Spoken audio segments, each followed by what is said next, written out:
to Candyman, a podcast where we're not talking about the 2021 remake of Candyman, which starred Coleman Domingo and Tony Todd, both of whom played evil robots in the Transformers film series at different times. One of them was Unicron. The other one played another character. Anyway, which one was Unicron? I don't know, man. Candy is dandy, but liquor is quicker, says Alex. I'm Pete. And that was Justin on the mic, number 2. We're going to be talking about Sweet Tooth, Season 3, Episode 4, Beyond the Sea.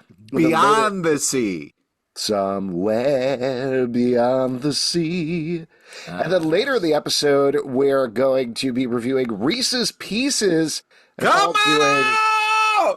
And this is a fun part. This is a fun section of the show. We're all going to be doing our best E.T. impersonation.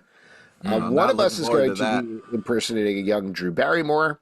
See if you can figure out who it is. Yeah, spot that. I like to consider this sort of a Reese's eternal piece, because that's what we're talking about in this episode. You know? Exactly. That's the tie-in that we were looking for here. Now, if you haven't watched the episode on Netflix, do go watch it. But we are once again on two trains that are slowly coming together here as back on land, Becky and Wendy are dealing with Mrs. Zhang and Rosie, and a lot of fallout there. There's some twists, there's some turns. Oh, man. Ultimately, by the end of the episode, they are headed on a plane to Alaska.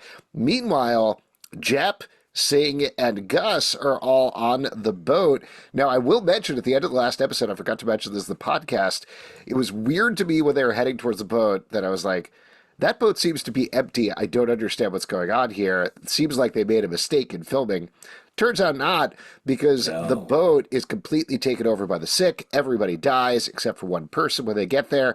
And so we get, sort of a Die Hard, I guess, situation where Gus... Alex, what? That's not how Die Hard went. Definitely a better reference here. What are you talking about? He doesn't say yippee-ki-yay. I mean, there's no... You know what I mean? Die Hard is a working... I've never seen the movie. Okay. I know it takes place at Christmas, so it's a Christmas movie. But it is a Christmas movie. That's all I know about it. Please you should delete delete the last 30 seconds of this podcast. Yes, Can I just say that? Can AI handle 3 episodes. Delete the previous 3 episodes, and then maybe 2 seasons as well. Die Hard with a sickness is what we're talking about here. So he gets to the boat. Gus is alone as Jepp thinks maybe he got infected or maybe not. Jepp and Singh have a classic locked room mystery. That's also not. I don't know what's going on with me this episode. It's a locked room reckoning, Alex. Yes, exactly. Room reckoning. And Gus takes care of what's going on the ship, and ultimately they do end up heading to Alaska as well. So, like I said, Die Hard. like a Die Hard. I don't know, what would you call it? He's alone on the ship. He's dealing with stuff. That's nothing to do with Die Hard. Die Hard doesn't even take place on the ship. It's insane. Die Hard, he's on the walkie-talkie. Gus is on a walkie-talkie. Oh my God, that's the thing. When you're at home alone doing a Zoom meeting, Alex, are you like, yippee-ki-yay, motherfucker, I'm in Die Hard? Yeah. Oh, could be a Home Alone. Maybe he's doing a Home Alone because he's mostly home alone. Yeah. Yeah. In Home Alone, he doesn't get rid of a bunch of bodies. He gets rid of 2. He gets rid of 2 bodies. Kills the wet bandits. He does. Yeah, they're dead. They're corpses. No. And I believe he kills Donald Trump in the second one. Is that right? That would be cooler if he did. Yeah. Murder in New York. Home Alone 2. Dead in New York. I don't think we need to make a lot of comparisons from if we should delete any part of the podcast, probably that part where we threatened an ex-president is the part of the podcast we should delete because I think that's illegal. Anyway, go ahead, Justin. But what I was saying is that I thought this episode was definitely my favorite of the season and really upsetting on sort of all fronts, but really beautiful. And I love the way they sort of touch the afterlife from a bunch of different directions, a sort of spiritual religious side, a more like sort of straight reckoning with what life is.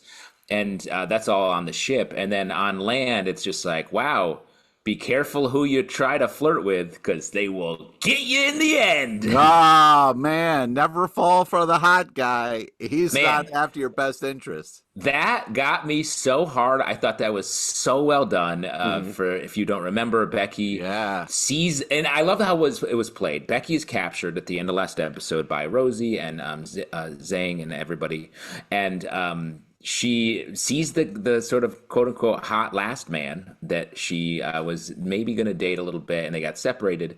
And I love they just slow played it. Like, it wasn't like, hey, I know you. It was just like a look, a couple looks, and then he rescues her. I was like, oh wow, I didn't expect him to be a hero. Great. This is great. Yeah, I was like, they're still in trouble. How are they gonna? And then turns out it was all an op. Ooh, that was good. Great twist. All of that was really good, too, because when that guy walked in, I was like, wow, what a handsome man just walked in. Oh, my goodness. Did you clutch your pearls? I did not recognize him at all. I was just like, oh, Alex. That's a suspiciously handsome man who just walked in here.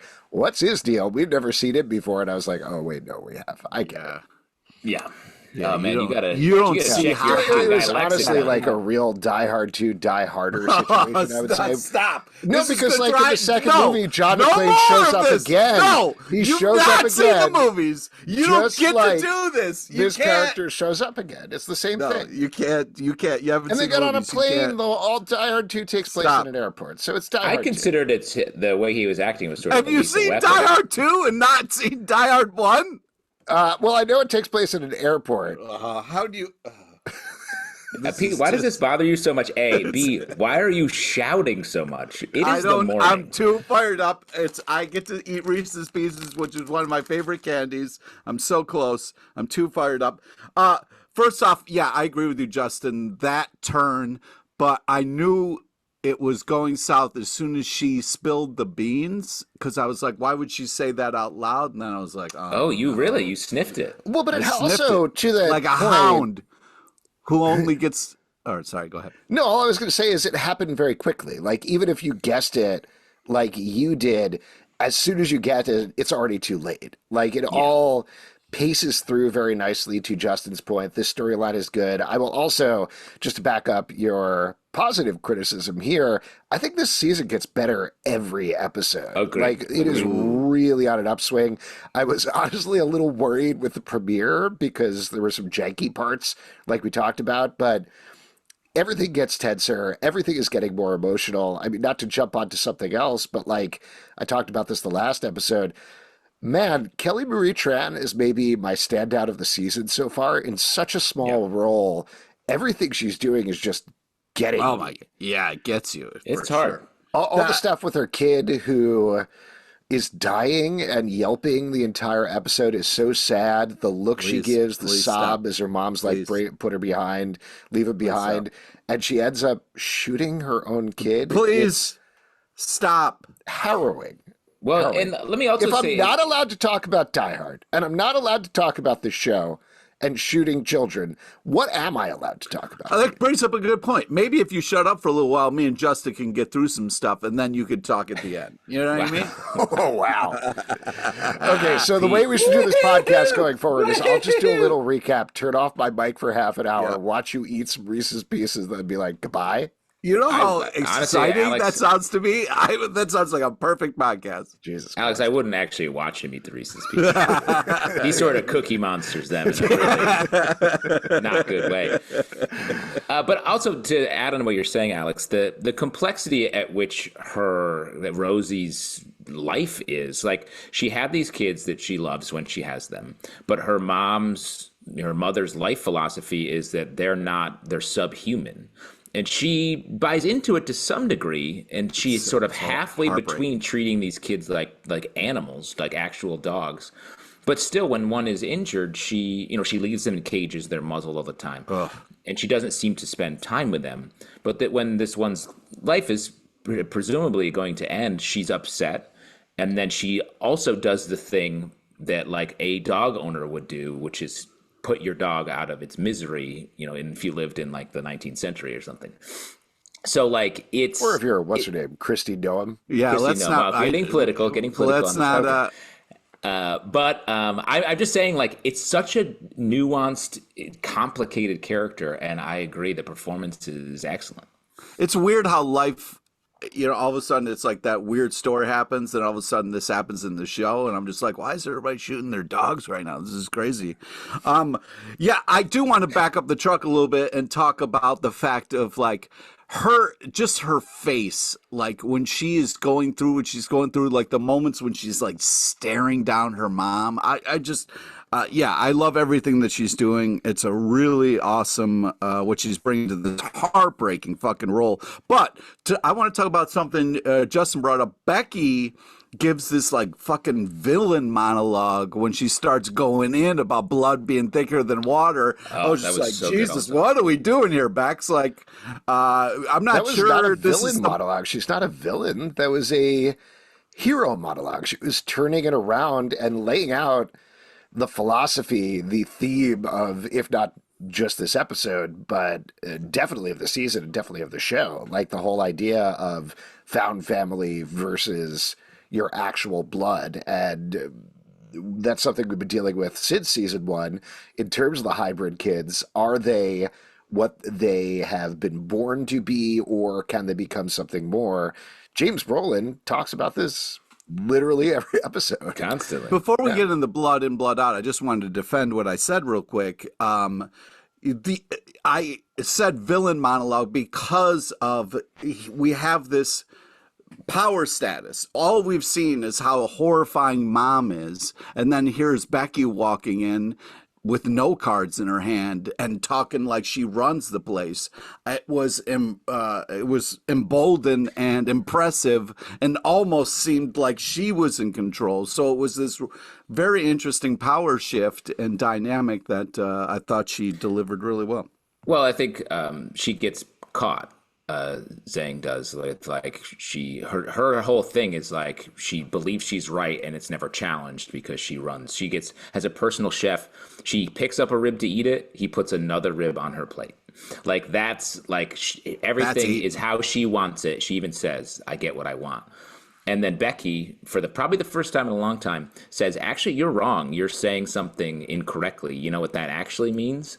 You fool. It's about that the people you choose, the people you fight with are your family. It's not just a womb is just where you come from. Blood is thicker than water." I thought that was so smart, excellent writing, and just a great power shift moment, like you're saying, Pete. Very good. Yeah, it was really, question for you. How are those ribs? Oh, man. Well, first off, I mean, the emotional roller coaster of ribs that we've been on. I mean, on our live show, we had the most disgusting ribs. And then on this show, it looked like to be clear, we looked at some comic book ribs. We did not eat them. But some of us ate the screen later. I don't know what that means. Those ribs look good. I feel like they could have used a little more sauce, honestly. Always I more think it was sauce. a dry rub, Alex. Was it a dry rub? I more sauce love a on dry rub. But it looked like it was sort of like half sauced. Ribs got sauce. I don't know. He won some competition, apparently. I don't know where Hershey's based. Is it Texas? I have a question about the fast travel that's going on in this final season of the show. If they are Texas-based, which I think they're Texas-based, they get there pretty quick. Hats that say they're Texas-based. I agree. The sort of geography and the way radio waves perhaps travel and the distances and time frames. But again, I think the beauty of the show is the fairy tale logic wins out. And and Dr. Singh and Jepp have a real fun conversation about fairy tales and reality. But I do want to back up the truck and talk about the start of this. We get this amazing opening shot. If you keep backing up the truck, you're going to end up in the previous episode, Pete. That's true. We get this beautiful open shot of the water. Yeah, I'll do it. Don't.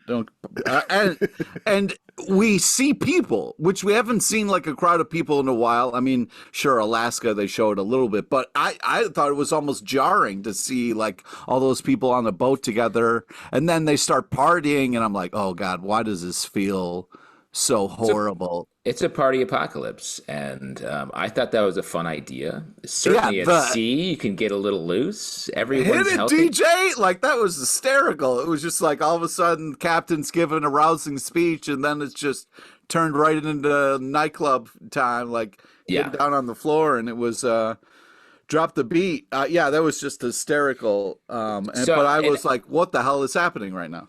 I think they did a good job in the song choice there, Yeah, made a song that was like seems pretty fun, but then when the rest of our crew boards the ship, it's like, oh, this is actually sort of there's dread in the air with this song. Do you get it, Goldfinger? You know, because they're talking about the pinky.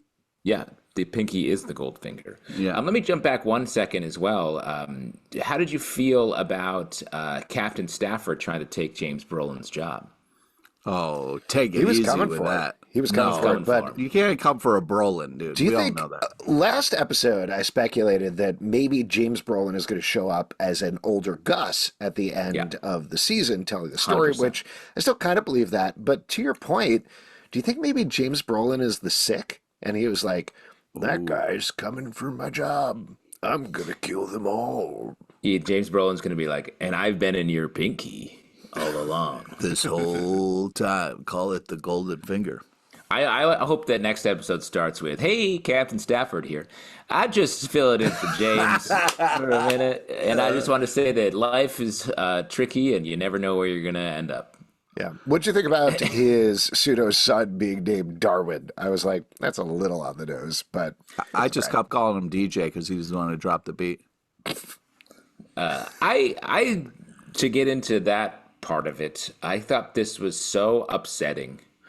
And, you know, with this show, there's a lot of, as we saw on the other side of the story with the blonde hot guy, you know, there's betrayal always. And so, like, there's a tension in the air whenever they encounter someone and they have a conversation with them.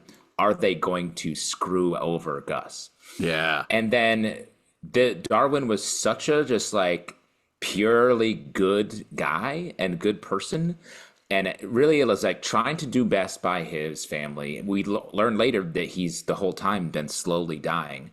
And he's like, okay, I'll do this. And then at the end, just the fact that he gets them on the right path and then steps over. But I was like, just a series of tragic, super emotional moments in this show packaged together, and they all stand on their own, but sort of, you know, bounce off each other and leave me feeling wrecked over in a good way. And I do think that you're right. It is a great package, but I also think that like it's impressive, the emotional roller coaster, because we start off like not trusting this guy in the CB walkie, and then because I'm like, how are you the only one alive, dude? I think you're lying to Gus. You're gonna kill him, but then proves to be this amazing person, and then you have to see him die. You're like, I just grew to like you, and yeah, it's hard in this pre-apocalypse world, as Albin likes to call it. Nope, I don't like to call it that.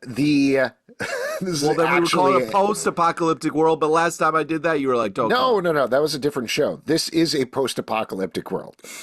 Oh, okay. This is the definition of a post-apocalyptic world. I was talking about... Yeah, you called somebody going through a city that was kind of bad post-APOC, and that was incorrect. In that case, New York City is post-APOC. That's true, though. It is. I hope Mayor Adams cleans up the streets. I really liked how shots fired. Darwin was filmed throughout the episode, given the fact that Gus can't see him and can't really imagine him. We also don't see him until the eventual reveal. I thought it was interesting because they played it like a cameo reveal, but it's not at all, and there's no disappointment there. It's just laudable in terms of the camera angles used and the way that they directed it. I also, we talked about this the last episode, and we talked about this multiple times over the course of the show, but it is so clear how they're taking a step every episode, pushing Gus towards adulthood. And here, this is all about Jepp and Singh in particular, or more specifically Jepp, needs to let go and allow Gus to grow up and become the man that he is going to be. This is where he has all the responsibility for absolutely everything, and he takes care of it. And he shows Jepp he can do it, to the point at the end of the episode where Jepp asks him if he's okay and is the support system he needs instead of being the father figure that Jepp has been up until this point. I agree completely. And this Singh has been, you know, his very his change from being a scientist to now this like believer in destiny makes me doubt him a little bit so far this season. But this episode, wow, does he come through and sort of really push the Jepp Gus relationship to the next level? Like you're saying, part of growing up is what Gus goes through and moving corpses off of a ship. We all did it. Oh my God, dude! He was throwing bodies around like some superhuman. I mean, it was impressive the amount of weight he could throw around. He's got that deer strength, you know. Yeah, Clean the bodies off the boat was the theme of my bar mitzvah. Yeah, exactly. Let that the sounds bodies like hit a the floor, really and then please fun clean time. up the body. But like, so he's growing up, and that's been something we've seen over the last few episodes. But this episode, Jepp has to realize that like Gus is a person. Like, it's not this logic. Not everything is as clean as it seems when you're a parent with a kid who is just like, I have to protect them no matter what. It's like, no, you have to let him go. He's learning. He's changing in front of you. And you need to address that, or you're actually going to be holding him back from becoming not only the hero of this story, but just like a regular adult in the world. Yeah, I mean, the Jepp Singh kind of trapped in a box thing was just unbelievable. I mean, that whole reveal of like both of their kind of worst days and the fact that they talked about it, it was just really such an awesome kind of oh shit moment there. And yeah, very powerful. And, you know, Singh kind of goes back and forth. We were like, I trust this guy, don't trust this guy. But after that story, yeah, it's hard not to be Team Singh here. It's a flashback. really, yeah. About Jepp's The problem is he's being a real jerk about it. Like, he's pushing Jepp in directions Jepp needs to go. We also, as viewers of the show, know or are pretty sure he is correct that he and Gus will be at the cave alone by the end. Like, that dream is almost definitely true and almost definitely what's going to happen. But at the same time, he's being a real asshole about it. Well, but I thought that too. But then in this episode, we remember that Singh's impression of Jeppard is this guy that was about to leave his family. Mm-hmm. So he thinks Jeppard's a jerk. He hasn't seen all this stuff that we've seen of Jeppard sort of sometimes reluctantly, but eventually like protecting Gus and the other hybrids. So like it makes a little bit more sense why Singh is like, hey man, are you good or what? Mm-hmm. But I do think, to your point, Alex, Singh is such an adherent to this vision that he's like, well, if you're not in the vision, I barely care about you. Yeah. Yeah. Do you think this is just speculation? Do you think we're going to see anything from his wife was Ronnie, right? If I remember correctly. Do you think we're going to see some sort of vision of her by the end of the season or something? Oh man. I hope so, because it is also strange that Singh mentions her in this episode, but like he hasn't talked about her at all. We haven't got a first person look at from Singh's point of view yet in an episode. I bet we're going to get that maybe next episode even. And maybe she'll come up then, but like last we saw her, she was just like, I'm loose in the field. But she's sick. The sick is going to get her. She has it. And her whole point was, I'm not going to rely on hybrids to keep me alive. Yeah. I'm going to go live my life. You might say she's going to die hard with a vengeance. Oh my God, here we go. Yeah, you could. That's one way to say it. That's how Singh will probably say it. That's not how you say it. I mean, the captain's log stuff was fun and heartbreaking and kind of also a little weird where he was like, hey, do you know how to read? Which I was like, come on, man, just because he's part deer. No, but the hybrids generally don't have the level of intelligence that Gus has. They haven't necessarily been taught to read because they've been treated like animals. Totally reasonable question, I thought. Nope. Completely disagree. You're talking to someone. Hey, how dare you? I just said it was a fucked up question to ask somebody, and then you just turned around and did it. Not very nice. Well, I think I got my answer. Sure did. How do you feel about it? A couple other emotional moments. I've been trying to say something here. And it's hard to tell. You're racing toward Reese's Pieces, so it's hard to get a word in edgewise, Pete. So wait. Okay. Go ahead. So first off, Justin, congratulations on your cameo here. The guy brings up your name, and of course he's talking about you. That is me. One thing that I feel like the old guy for kind of bringing it up and complaining about is a lot of dark scenes. I had a hard time seeing what was actually happening a couple of times. So I don't know You if mean that was visually dark? visually, yes, yeah. And I was just kind of like, man, is it just me, or is this kind of like really not well lit here? Interesting. I actually had the opposite reaction. I mean, I know the scenes you're talking about, but I thought it was very well lit, particularly in the dark scenes. You're talking about the stuff where like Gus was clearing away the blue flowers from the boat and everything. I was very impressed about that. So it might have been whatever contrast settings you had on your monitor. That is not, by the way, a slam on you. I do think there's an ongoing conversation about TV shows and how everybody has different settings, so how do you make sure that it's okay for everybody? But I will say for me, it was okay. If anybody listening out there had a problem, maybe fiddle with your settings a little bit and see if you can fix it. Yeah, I But thought it was all right also- too. Pete, have you thought maybe that your eyes were closed? Oh yeah, maybe because I was scared. But at one point, though, it kind of turns into a horror movie with,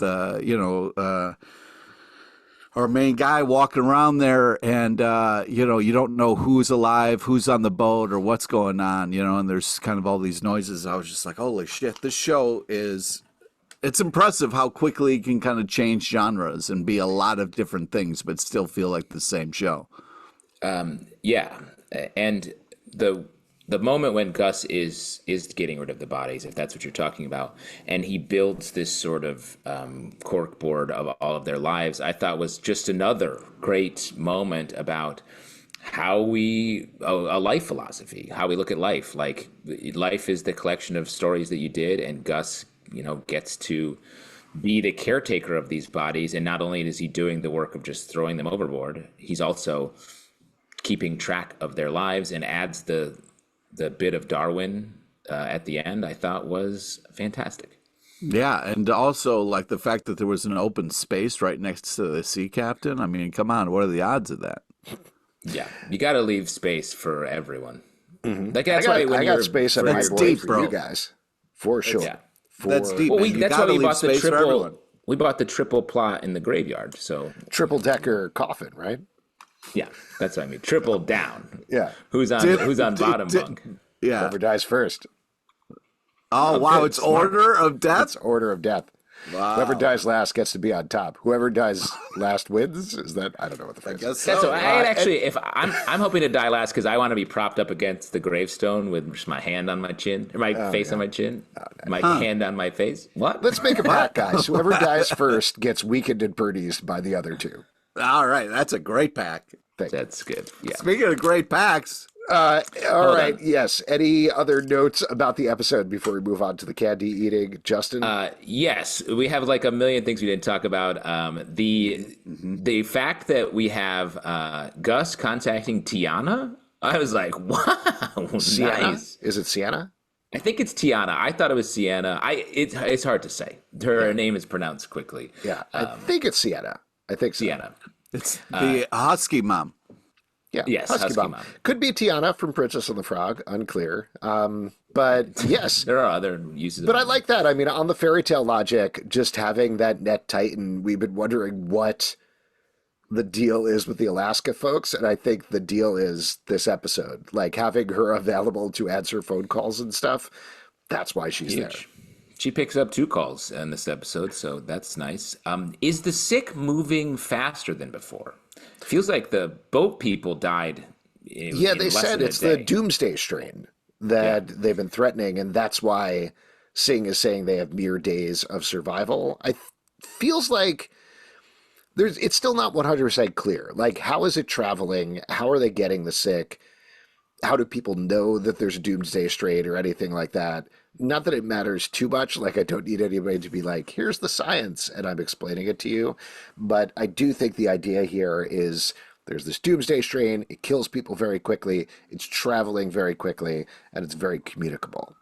I bet we'll get a little bit of that explanation because the Singh and Jepp didn't read the captain's log. Gus did, and I think that will be some strong evidence to show just how bad the situation is. Since the way Singh talks about it feels more like a guess, aiming more at the destiny stuff he's talking about, and not him having identified this doomsday strain that he's clearly talking about.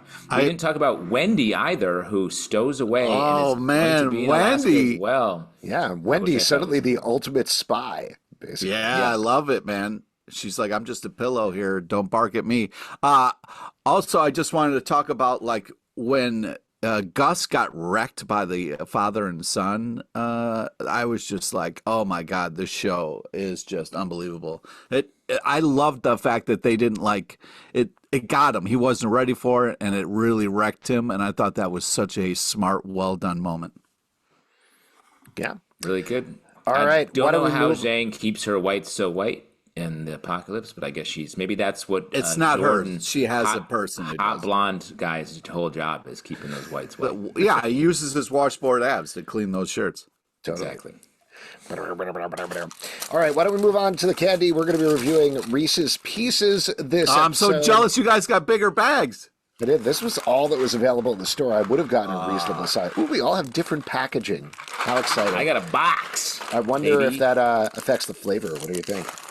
Probably Yeah, not. everything tastes better in a box. Yeah, while we're opening this, you guys want to do your impressions? You can either do E.T. or young Drew Barrymore. Don't tell us which one it is. Listeners can guess, and you'll win a prize, probably. Here, I'll go first. Elliot. Man, your Drew Barrymore is awful. Thank you. Drew Barrymore phone home. Oh, nice. Pete? Nice job. I'm a Charlie's Angel. That was E.T. for sure. Yeah. Oh, Pete is already done with his Reese's Pieces. He ate it bag and all. Oh my Yeah, God. he ate He's them. just so He good. took them. He took them anally to get them in his system faster. It's a thing. It's a good idea. I should try that. Yeah. After you go for a colonoscopy, the colonoscopist is like, you want me to put some Reese's Pieces up there as a treat? Top me up, Doc. Just like in Friendlies, you used to get the happy ending Sunday. Yeah, these are great. I don't know. This is You went really to an good. extra Friendlies, Pete. They're putting a sundae in your butt. I mean, they're M&Ms, but they're full of peanut butter. What's not to like? You know, I love these. I'm the least candy of the candy men here. Something about these. I like these more than M&Ms. Me too. Well, what do you think about? There's 3 different types of peanut butter M&Ms now. There's 3 different sizes. There's like a midi, a regular size, and a mega peanut butter M&M. How do you Peanut feel? M&Ms are the best peanut. Oh, not Are peanut. the Sorry, best. peanut butter M&M. Yeah, a Reese's Pieces clone is basically what they Right. Well, what do you think about that? Here's the thing. I think the Reese's Pieces, the way the hard candy coating like vanishes on a Reese's Pieces. I feel like on the peanut M&Ms, there's a little bit more to the coating, and I prefer the Reese's Pieces just like boosh into your mouth, and it's I also think the Reese's peanut butter Wait. is better. Like it's candy peanut butter. Clearly, it's very sweet. It just Wait. tastes better. Wait, I want to talk about Justin's boosh moment because he just said, when it booshes in your mouth. And each one is a little boosh in your mouth. Each little Reese's piece. you're saying words and I don't understand. Do they explode in your mouth? It's a little mushroom cloud of flavor? What is this boosh you speak Here, of? I know because you don't eat them with your mouth. You eat them with your downstairs mouth. You don't actually chew them. I don't But when know. you bite into them, it's sort of like it explodes, and then you've got That's the yourself a boosh. good flavor. Yeah. Oh, okay. Just want to make sure. Now let me ask you this: do you like when they're at sort of cold or a little warmer? The Reese's Pieces. I do like warmer because I feel like it melts more in your mouth. But I wouldn't be mad if they were cold. Yeah. Room temperature? I don't know. I don't know that I've ever had frozen Reese's Pieces. I This have. is I can't remember whether we talked about this on the pod, but they have on the back of the package Reese's best movie night ever, which is just taking a bowl of popcorn, throwing Reese's Pieces and Reese's mini peanut butter cups in there and mixing it around. That sounds gross to me, That's like ruining all of those things. right? No. That's like creating garbage. First off, I take offense to that, so please don't do that. Would you do that? Yeah. Are you taking course I offense would. to it because of garbage plates and you come from Rochester? Okay. That's right. I just wanted to clarify for. I don't want garbage used in a negative connotation. Oh, So sure. when It the- never you're- is. when you're- It never when will you're- be. It never will be. When your garbage man shows up, Pete, do you run out and expect him to give you a plate of macaroni and hamburger? No, but I do run out and give him the respect that garbage person deserves because it's a hell of a job. And You salute every day? I do.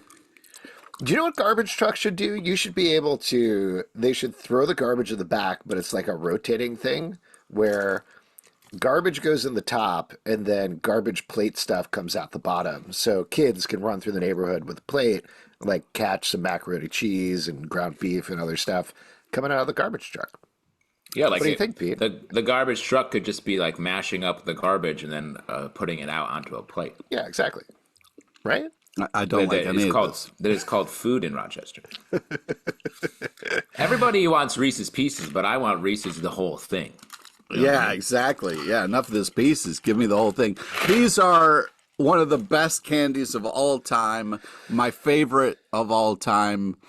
I just think Favorite of all time.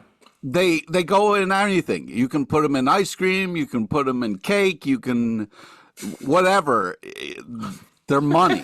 They add nothing but great things to whatever you're doing. Yeah. You you bought your house with Reese's Pieces, right? Oh, yeah, man. Nice. Down payment? Real Willy Wonka banker you found. Yeah, that's right. Excellent. Yes, these are very good. Good contender for the Syrup Cup at the end of the season. If you'd like to support this show and all the shows we do, patreon.com/Comic Book Club. Also, we do a live show every Tuesday night at 7 p.m. to Facebook and YouTube. Come hang out. We'd love to chat with you about Reese's Pieces, the Die Hard series, literally anything you guys want to talk about. Apple, Spotify, Android, or the app of your choice to subscribe, listen, and follow the show at Comic Book Live on Twitter/X, Comic Book Club Live on TikTok and Instagram, comicbookclublive.com for this podcast and many more. Until next time, the Candymen can. Yippee-ki-yay, Reese's in your Pieces.